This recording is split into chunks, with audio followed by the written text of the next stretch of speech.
My name is Arthur Palamara. I'm a senior vascular surgeon at Memorial Hospital. I've been on the staff for 38 and a half years. Do all sorts of vascular procedures, aneurysms, carotids, endovascular work, things that try to repair people's arteries and veins.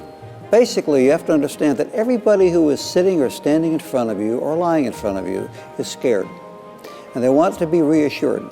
They want to know that the person that's taking care of them is actually going to be there for their benefit. And in the moments of trials that you're going to be there to provide them the help that they need.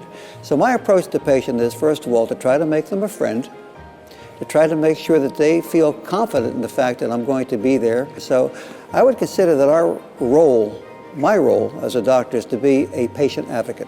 And I very strongly believe in patient advocacy.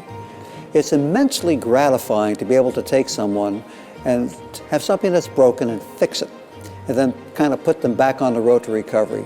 And doing a very complex operation, which demands 30 years more than that of skill and training to get to that point of success, is very gratifying to be able to use that talent to try to help someone else.